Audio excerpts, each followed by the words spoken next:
Hello, everyone, and welcome to the Leadership Excellence Podcast. Your hosts are George Trachilis and Tom Lawless. Today, we're diving into one of the most practical and transformative habits in lean leadership, Daily Kaizen. Daily Kaizen is where continuous improvement becomes part of everyday work, not a special event, not an annual initiative, but a daily rhythm. It's fixing what bugs you. Yeah. George, All what do right. you So think? the, Let's talk. the I think we got to start with the three things somebody needs to do, like or think about when they think about daily Kaizen. What are they doing? So I would suggest number one is enabling people. You want to enable people, give them the right tools, the time, standard processes. So this is like just think about any job. You should have standard processes. Yeah, You every time you do something that's out of standard, you got to think, man, there's got to be an easier way and improve the standard. Number two is coach. You want to coach them to think like a problem solver. You want a world of problem solvers out there. Coach them to think scientifically, PDCA, about what they're doing and how they could do it better.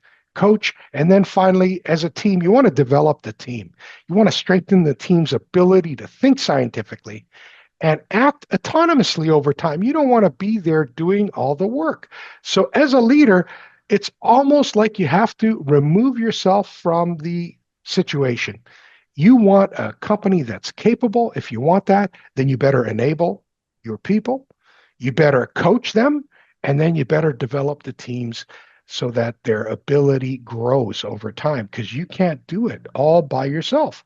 So that's right. we've got six amazing habits, and maybe Tom, why don't you start with the first one, and we're gonna continue. Just to repeat, we Tom and I did some work over this over the week, and we have six habits. I'll just review them with you.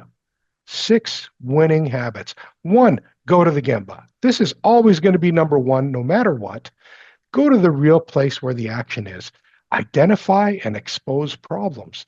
Facilitate PDCA. So get people thinking scientifically, provide coaching and feedback, critical. And build standard work for managers and everybody in the company. Get standards out there. That's usually what lean leaders will say. That's step one, create a standard. And recognize and celebrate improvement. If you don't do that, you're just not going to develop the culture that you want. Okay, Tom, why don't you start with go to the Gemba? What does that mean? George, going to the Gemba, it's where the work is actually done. It's where the value added work is actually done, right? And what is value added? Well, one, the customer has to be willing to pay for it. Second is it has to transform your product or service from one phase to another. And three, it has to be done right the first time. Now, I'm not saying that managers are not value added, but the customer is not willing to pay for you. And you're not you're not transforming that product from one phase to another. Go into the Gemba, where the work actually happens. Spend time at the Gemba daily. Watch the process. Don't just watch the outcomes, watch the process. Don't tell, watch. It's like Shingo used to say, was it big eyes, big ears, small mouth. You stand back and you watch and you engage team members, right? Don't judge them, you engage them. When I go to the Gemba, I want people to feel comfortable around me. So I want to know about them. I'll ask them different questions. Hey, how long have you worked here? Does your family work here? These are things that really may not have much to do with the actual job, but guess what? I want them to feel comfortable with me. I want them to feel comfortable when they have an idea that they can come to me and tell me what their idea is. And like I tell them, hey, guess what? If your idea works, it's yours. If it doesn't work, it's mine. I'll take it. I'll take the law. I'm good with that. I Yeah, I fail love every that. day. I'm good with that. Going to the Gimba.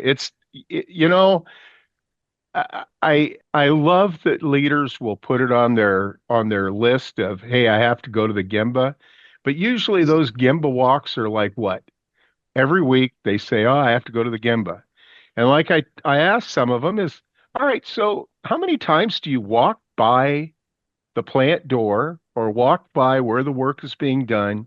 You have 5 minutes and you don't walk out there to see what's going on. That is your sole purpose in life is what's happening out there, right? And we spend so much time in the office. What are your Yeah. thoughts, George? Well, I could say that going to Gemba, as Shingo would call it, going to Gemba was something that was so obvious that over time, if you don't build it into your standard work, it's just you remove yourself. I think there's a natural tendency to get stuck in a project that keeps you away from the Gemba, right? So Yeah, one of the things we looked at was managers and how much time do they spend doing routine activities. As an owner of a company, it would be 20%. So 20% of your day on average through the week, which means 1 day a week at least, you could standardize your work. Okay. Now, what does standardizing mean? Well, first of all, if you don't know what you're doing while you're standardizing, the number one thing is to make things visual. So you can go out there and identify and expose problems. So making things visual and visible is about what's the standard and thinking to yourself, do I have a problem? Is anything out of standard? What should it be? And what is it? And what's the gap? That's the problem.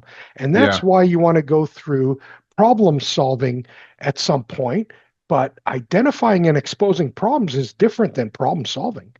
If you don't have that skill, then you're in trouble. So use visual management to highlight deviations, no matter where you are, and create this kind of standard work for you as a leader so that you can get out there, go to the Gemba, so far, one of the winning habits, and identify and expose problems. Winning habit number two. What do you think, Tom? I agree. I mean, if you can't, if it isn't visible, how can you solve it if you don't know it's there? And then also when you talk about, uh, people, so we hear so often that, well, people aren't following the process or they're not being, they're not doing this to standard. Well, do you have a standard? Do you have standard work, real standard work, right? Because we have all this variation. And guess what? Really, one of the biggest pieces of my thought is one of the biggest areas of variation. People. Mhm. We're all different. So if we don't have a standard, how can we reduce that variation? And to do that, we need our standards and we need to have them visible, right? So I completely agree with you, George. We need to facilitate PDCA and learning cycles, right? Which is step three. Use this. This is our it's a structured method for improvement. It's a scientific thinking, right? You plan, do, check, act. You define what the problem is. What's your desired outcome? You do a small controlled change. You measure and evaluate the results, and then you standardize if you have successes, you standardize it, or you make adjustments and you redo it, right? And in a lot of cases, you have to redo it. That's fine. What happens too often is somebody will say, well, I failed, so this doesn't work. What part of it failed? You can make adjustments. Don't be so stubborn to think, well, that didn't work, so we're not going to do it now. It doesn't work for us. Yeah, it does. Just you might have to make an adjustment. Yeah, I love that. So the key is learning. You want to learn. So Yeah, facilitating these PDCA learning cycles, that's like, oh, a winning combination right there. That's the heart of anything you should be doing in your organization. And it's winning habit number three. Now, number four, winning habit number four is provide coaching and feedback. This is where you and I, Tom, I think we spend most of our lives, right? The purpose is to develop people to their full potential, guide them through what's called problem solving. One thing I was so shocked at was, and this is way back, like 10 years ago, going through. Sessions with Jeffrey K. Liker, the author of The Toyota Way. He says Toyota, when they were trying to expand globally, they created one business practice. They called it Toyota Business Practices. And that was PDCA. That was their 8 step problem solving methodology. They called it Toyota Business Practices, but it's really an 8 step method to problem solving. And it's like got 5 steps as part of the P and then the D, C, and A. They structured it and they said, this is what everybody must do. It's pretty amazing. Now, coaching and feedback, what are you doing? You're developing your people through this guided problem solving that you've developed in your company. If you don't have a methodology, get a hold of Tom. I mean, he does this. He teaches problem solving for a living. And so do I. So ask open-ended questions. It's a great way to start problem solving, reinforce corrected and correct thinking, not just the results. This is another big mistake people make is they're looking for results. No, look for the process. The Yeah. process delivers results. And where in the process do you need to focus? This is kind of getting to the point of cause. What's the cause that is getting you undesired effects? Where is the cause? That's where you focus, and then you do what you call your 5 whys from there. But you want to be able to provide that coaching and feedback to all of your managers. Sometimes executives don't have the skill. That's why they call us, right? But generally, True. this is the 4th step: provide coaching and feedback. And number 5, winning of the winning steps, is build standard work for managers and leaders. So, Tom, you want to talk a little bit about that? Yeah. I mean, if you're okay, establish routine, stable routines that managers have and that your people have. There's nothing wrong with, I mean, one of the 7 basic quality tools is a checklist, right? And how many managers have a checklist, have a daily checklist, have their leader standard work in place, right? They should set daily routines. They should have their daily stand-ups. I was just talking to a team this last week on the importance of daily stand-ups in your management walks. And these guys got it. I mean, they after we started talking about your daily stand-ups, they're I mean, they were really excited. They're talking about, wow, this is a great way to communicate with our whole team. Yes. Yes, you communicate with your whole team with this. You tell what happened yesterday. What do we have planned today? What what went wrong yesterday and how can we improve it? Right? Ensure that there's clear ownership of the processes.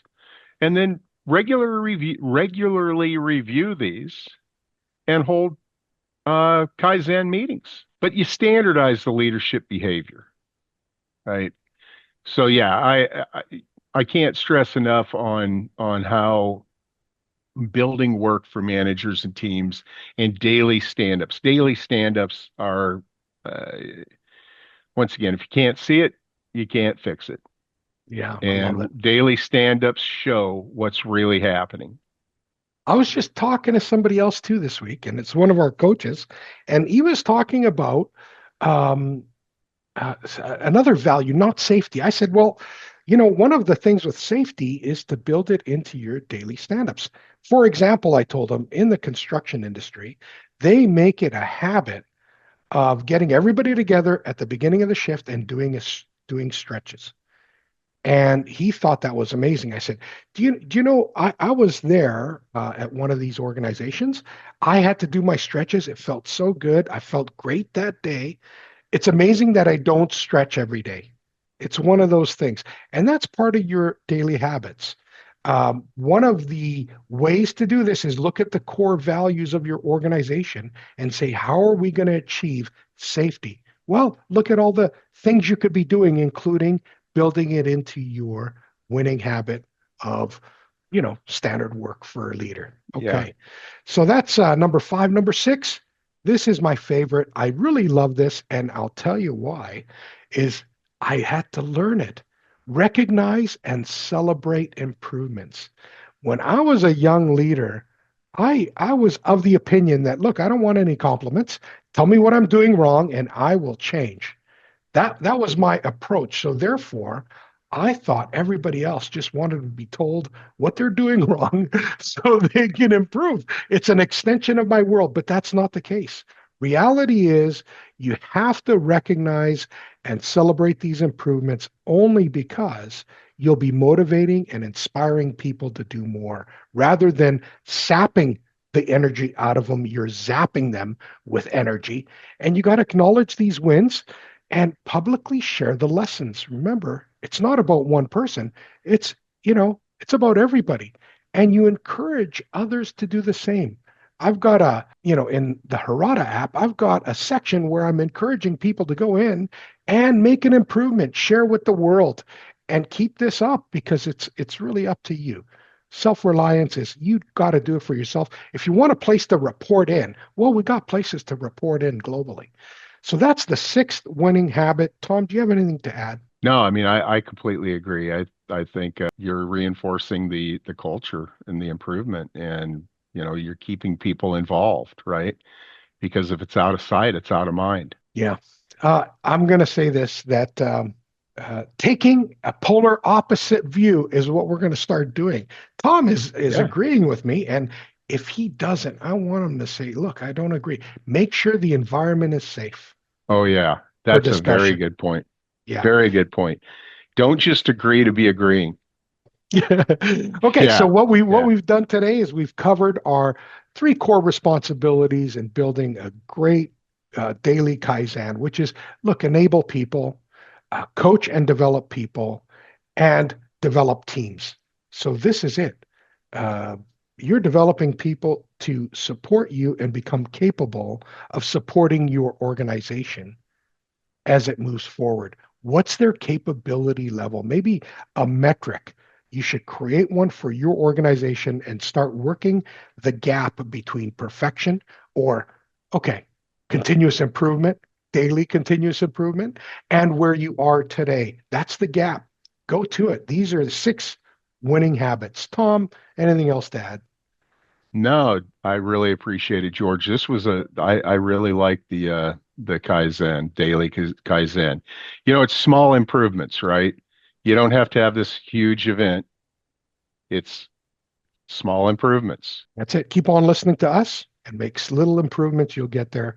And, Absolutely. you get some ideas along the way of what we've done and failed at, which is where That's the right. learning is. All right. That's right.